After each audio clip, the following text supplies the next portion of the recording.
ETF index mutual funds నేర్చుకుని stock మార్కెట్లో రాణించాలనుకుంటున్నారా? వెంటనే ఈ నెంబర్కి కాల్ చేయండి.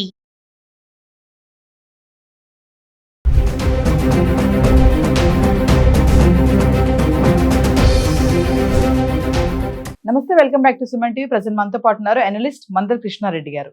నమస్తే సార్. నమస్తే అమ్మా.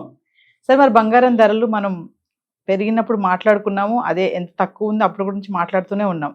పెరుగుతున్న ఈ టైంలో ఒకేసారి తగ్గడం అనేది చూస్తున్నాం గత 10 రోజుల నుంచి మాట్లాడుకుంటే. మరి అంటే ఈ తగ్గుదల అనేది ఒక రిలీఫ్ అనుకోవచ్చు అంటారా? మళ్ళీ సడన్ గా పెరిగే ఛాన్సెస్ ఏమన్నా ఉన్నాయా? అంటే ఇప్పుడున్న ట్రెండ్ ప్రకారంగా ప్రపంచవ్యాప్తంగా ఉన్న గోల్డ్ నిపుణులు చెప్తున్న విధానం ప్రకారంగా ఇక తగ్గేదే తప్ప పెరిగే అవకాశాలు ఇప్పట్లో ఉండవు అనేది చెప్తున్నారు. ఈ తగ్గుదలకి అనేక కారణాలు ఇప్పుడు చెప్పేటువంటి దాంట్లో ముఖ్యంగా అమెరికన్ విధానాల్లో కొంత మార్పు రావడం, సుంకాల విధానంలో కూడా కొంత మార్పులు చేర్పులు రావడం, చైనా బంగారాన్ని విక్రయించాలని కోరుకోవడం, వాళ్ళ దగ్గర ఉన్న బంగారం మ్యాక్సిమం ఉన్నట్టు బంగారాన్ని తగ్గించుకోవాలని కోరుకోవడం, తర్వాత దేశాల మధ్య యుద్ధాల్లో ఇప్పుడు ఒక యుక్రెయిన్ రష్యా మధ్య జరుగుతున్న యుద్ధం తప్ప వేరే యుద్ధాలు ఏమీ ప్రస్తుతానికి పెద్దగా లేవు, అంత పెద్ద చెప్పుకోదగిన యుద్ధాలు లేవు. ఎందుకంటే ఇజ్రాయెల్ గాజా మధ్య ఉన్న యుద్ధం తాత్కాలికంగా ఆగిపోయింది. తర్వాత అట్లాగే మనకు ఆఫ్ఘనిస్తాను పాకిస్తాన్ మధ్య ఉండేటువంటి యుద్ధం కూడా ఆగిపోయింది. ఇక మిగతా ప్రపంచంలో చెప్పుకోదగిన యుద్ధాలు ఏమీ లేవు. ఈ యుక్రెయిన్ యుద్ధాన్ని కూడా ఆపడానికి మ్యాక్సిమం ప్రయత్నం జరుగుతోంది. రష్యా మీద ఒత్తిడి తీసుకొస్తున్నారు. రష్యాకు ఆయిల్ సప్లైస్ రష్యా నుంచి బయటికి రావడానికి వెళ్ళలేకుండా జలపాతాల లోపలే వాళ్ళని ఆపేటట్టుగా ఒక ప్రయత్నం జరుగుతూ ఉంది. దానివల్ల వాళ్ళ ఆయిల్ బయటికి పోకపోతే వాళ్ళ దగ్గర డబ్బు లేని పరిస్థితి ఏర్పడుతుంది. మొత్తం దేశమే కుప్పగూలి పరిస్థితులు ఏర్పడతాయి. కాబట్టి వాళ్ళు కూడా మాట వింటారు అనేటువంటి ఒక ఆలోచనకు రావడం, స్టాక్ మార్కెట్లు స్థిరపడిపోవడం, డాలర్ కూడా బాగా స్ట్రాంగ్గా అయిపోవడం, రూపీ స్ట్రాంగ్ అయిపోవడం, ఇవన్నీ ఒక ఎత్తుగా కనబడుతున్నాయి. ఇలాంటి ప్రపంచ విధానాలన్నీ కూడా ఉండటం వల్ల రేట్లు తగ్గుతాయి కానీ పెరిగే అవకాశాలు లేవు అనేది చెప్తున్న మాట. కానీ 100% బంగారం విషయంలో ఇలాగే జరుగుతుందని ఎవడు చెప్పరు. ఎందుకంటే ఏ క్షణంలో అయినా మార్పు రావచ్చు. ఏ క్షణంలో అయినా యుద్ధం మొదలైతే, వేరే యుద్ధాలు మొదలైతే ఆటోమేటిక్గా రేట్లు పెరిగే అవకాశాలు ఉంటాయి. స్టాక్ ఎక్స్చేంజ్లో బాగా పడిపోవడం మొదలైతే ఆటోమేటిక్గా బంగారం పెరిగే అవకాశాలు ఉంటాయి. అలాగే దేశ నిర్ణయాల మీద కూడా కొన్ని ఆధారపడి ఉంటాయి. రూపీ తగ్గడం వల్ల కూడా, రూపీ యొక్క ఇంకా క్షీణించడం వల్ల కూడా కొంత రేట్లు తేడాలు ఉండే అవకాశాలు ఉంటాయి. ఇలా రకరకాల కారణాలు ఉంటాయి దీంట్లో.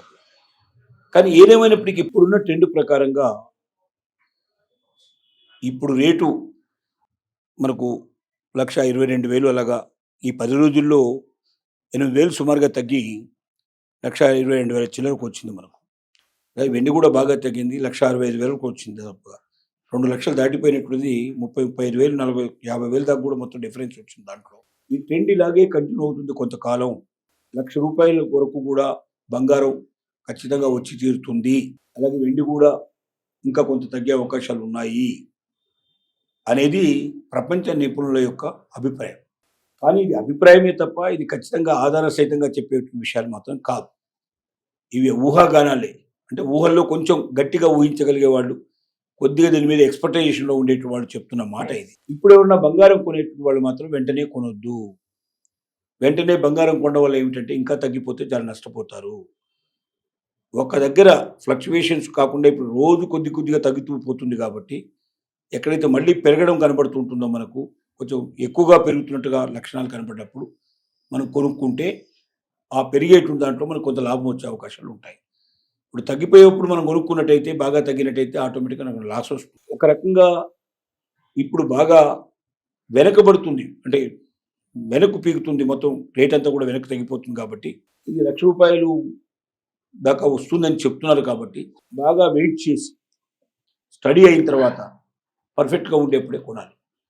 వెండి మాత్రం ఒకటి మాత్రం చెప్పడం నిజం, వెండి తగ్గినట్టుగా కనబడుతున్నప్పటికీ మళ్ళీ వెండి పుంజుకునే అవకాశాలు చాలా ఎక్కువ కనబడుతున్నాయి. కారణం ఏంటంటే ప్రపంచవ్యాప్తంగా వెండి యొక్క వాడకం చాలా పెరిగింది. ఒట్టి ఆభరణాలకు మాత్రమే ఉపయోగపడేటువంటి వెండి, దేవుడికి సంబంధించినటువంటి ఏదైనా దేవుడి పాత్రలు కానీ, దేవుడికి సంబంధించిన కానీ, ఇంట్లో చిన్న చిన్న పాత్రలు కానీ ఇట్లాంటి వాడికి ఉపయోగపడే వెండి ఇప్పుడు పారిశ్రామిక విధానంలో ఒక ముందుకెళ్తుంది. ముఖ్యమైన భాగం అయింది. అన్ని ఎలక్ట్రిక్ వాహనాల్లో దీన్ని ఉపయోగించడం జరుగుతుంది.